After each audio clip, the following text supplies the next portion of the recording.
The world, I just looked at something. In fact, I did it purposely. I needed to shock myself into goodness. And I looked up the greatest atrocities that ever existed. Just in our last century, Chairman Mao, who was the communist dictator of China, killed one person, killed over 40 million people. One person. And this is in our century, the most modern time. Stalin killed something like 25 million people. 25. Amongst them, 3 of my great-grandparents. If we just continue down the line, everybody knows that Hitler ordered the mass murder of millions of Jews, 2 million gypsies, gays, people that were mentally had difficulties. He was all responsible for the murder of 50 million people, many of them in the most gruesome way. Among them, my great-grandmother and hundreds of their family members of a massive family. Only 3 people survived. That's 3 people. 3 people.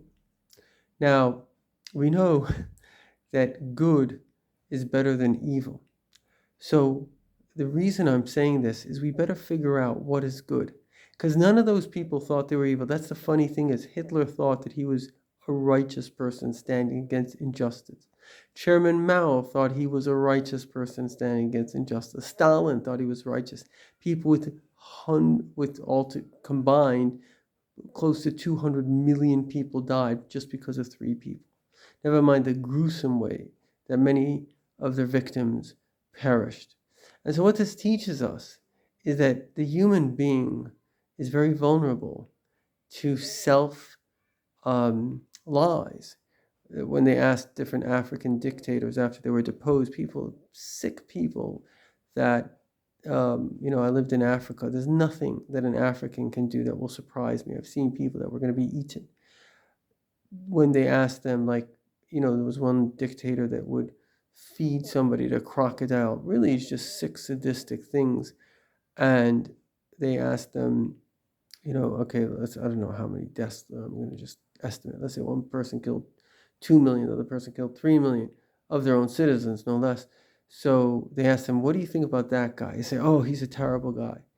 And then they said, but you did the same thing. Somehow the brain has this capacity that when I do something wrong, which is based either on fear or anger, or maybe even a lust for power or sadism, it doesn't seem so wrong. I can see it in someone else, but I just can't see it in myself.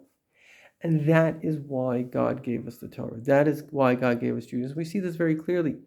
What's been called the left, which is another radical group completely influenced by Russian disinformation, by Arab propaganda, by different influences, they have become one step from becoming Nazis. You just see in the way that they treat Jews, they treat Israel. The first step in murder is disidentifying, seeing yourself as better than the other, and allowing yourself to basically, as they say, the means don't justify the end. The means reveal the end. When people, the left, have no regard for the right, they have no regard for the procedure of law, they're a complete cult. And this is because people have this capacity, usually because they're afraid of being shamed, and then their emotions have taken over them, to literally become indoctrinated. And just like normal Germans, normal Chinese, normal Russians became mass murderers because they followed.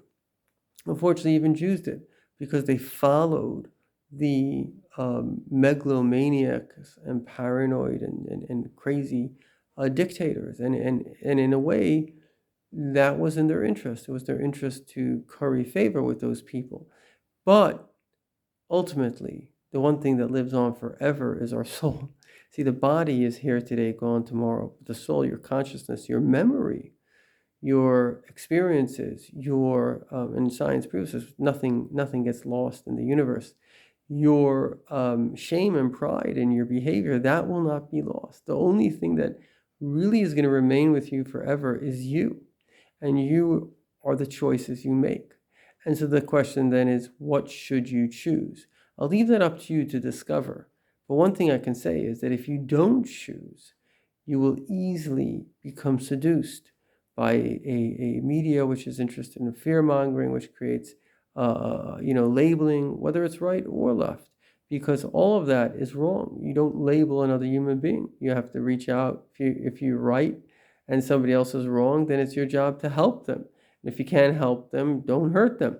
And it's really just that simple.